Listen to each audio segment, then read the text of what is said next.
Do I know you? It's Yuri, back from the old country. The... Am I not right? You grew up in Ukraine. No. The murderer from the first episode. He killed Helga Albrecht. My Bubby, her people. You know, you hear the old stories. How she fled from the Cossacks in the middle of the night. You searched for Mr. Varga, yes? I thought... I know these Blumkins. We wrote them down like animals back in old days.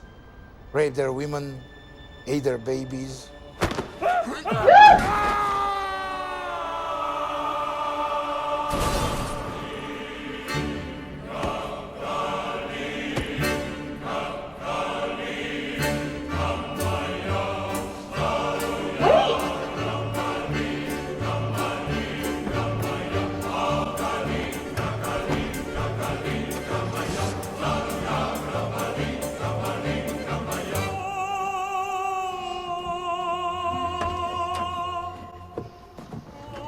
Pause. Did I just see what I saw? So was that Irv Blumkin, who was really Yuri Thingy from 1988, who killed Helga Albrecht? So he's gone over to America and set this business, and he's been killed because he was looking for VM Varga. Did I get all of that right, or was that Irv Blumkin completely separate? Play. I'll get it in the edit.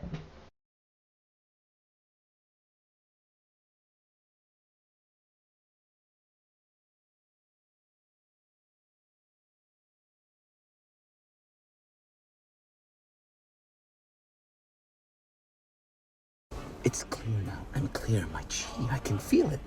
And I did what you said. We put it behind us, bygones. So... He moved the stamp. Your brother. He didn't trust you. So he hung up in its place. A donkey is what. So you see the symbolism. Oh, he's good. Well, he may have won this round, but two can play it dead. You should drive. What? Just go.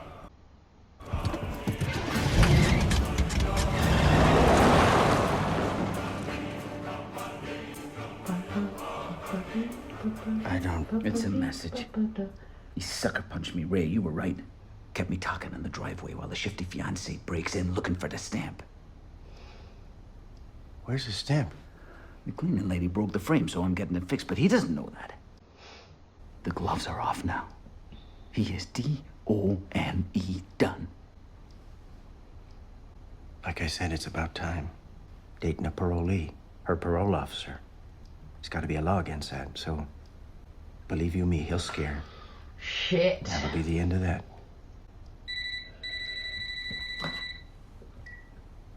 Hello?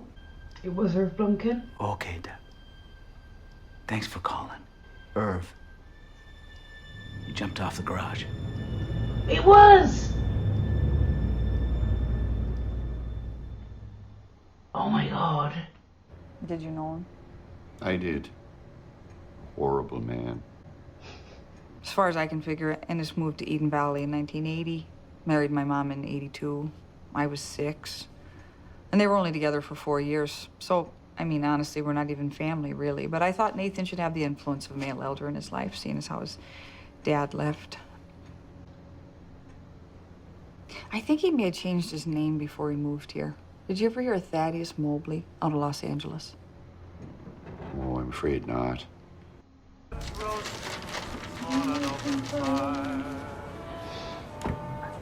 Jack Frost nipping Mexico, being sung by a choir. Oops.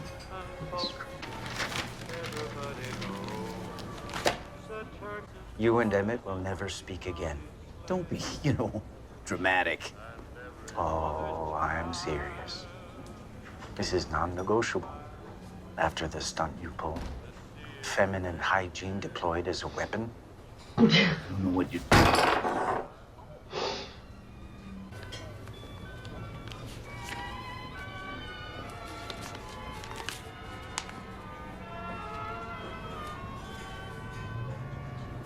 You see that?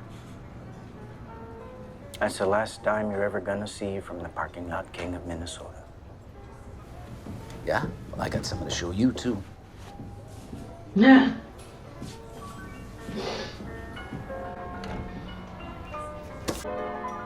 And so I'm offering Oh my god! What the shit? although it's said many times, many ways. Merry Christmas. Touche. Oh shit. Oh no. Oh my god.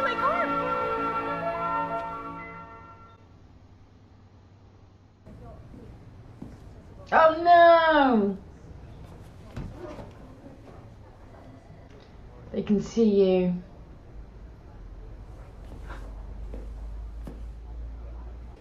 What can we do for you, friend? Mr. Stussy, what a day, what a day. I was hoping to show the boys their new office. They're... It's this way, if I'm not mistaken.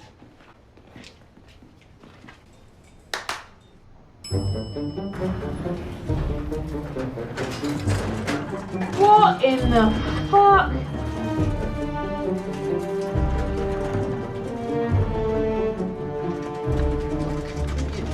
This is not... You can't just...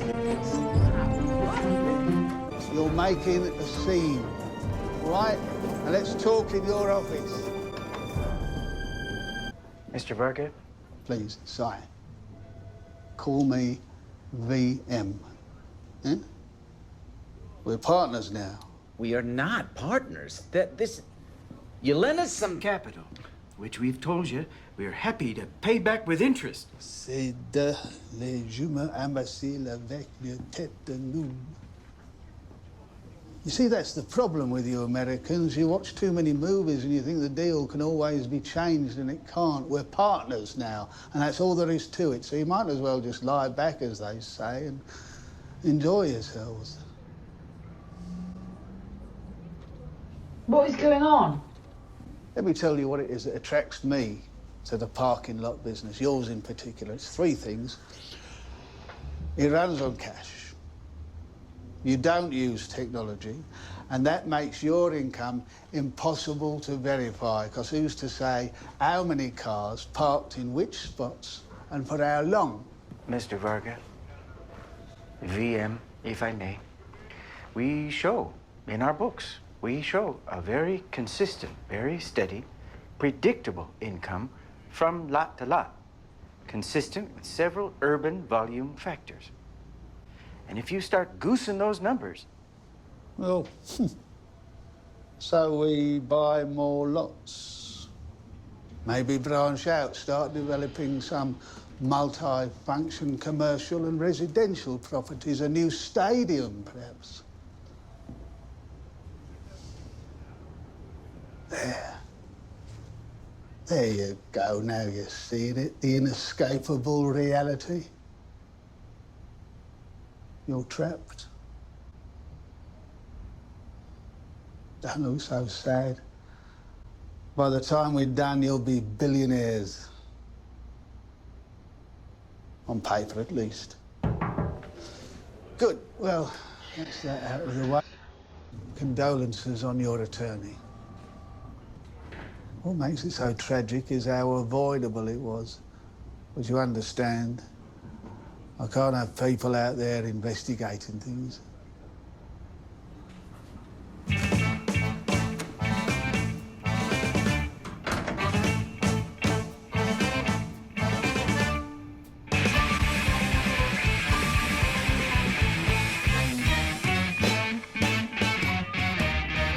Have you ever been to American wedding? Where is the vodka? Where is marinated herring? Where is the musicians that got the taste? Where is the supply that's gonna last 3 days? Where is the band that like fanfare? Gonna keep it going 24 hours.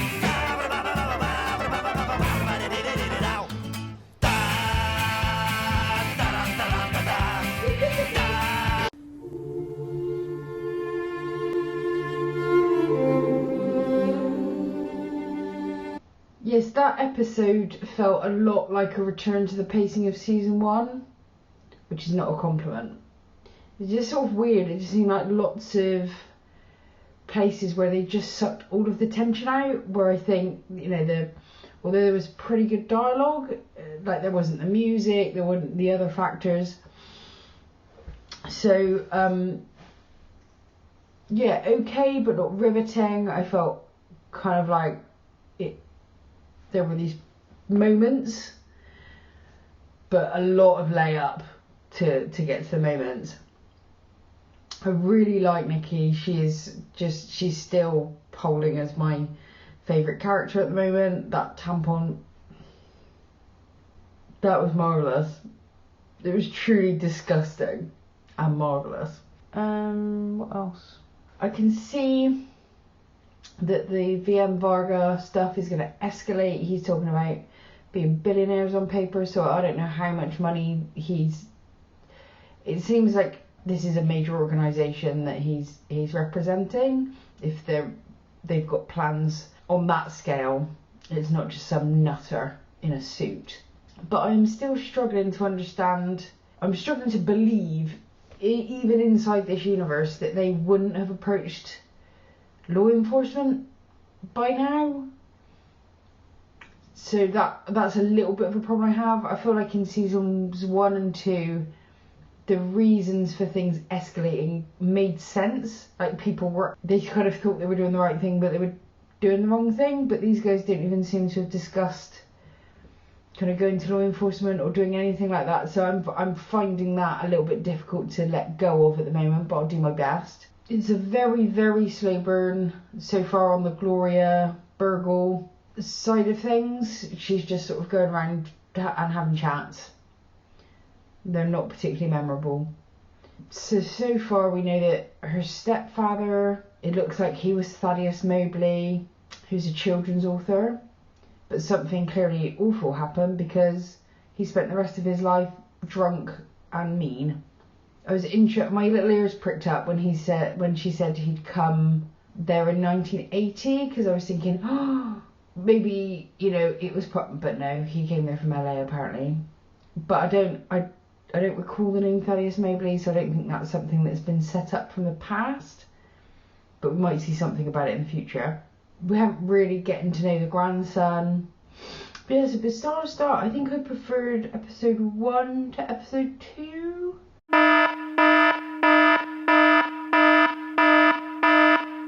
I'm mildly concerned at this point, mildly, but they could turn me around with a single very exciting episode. So we'll see how the rest of the season goes. Episode 1 and 2 down until the next time. But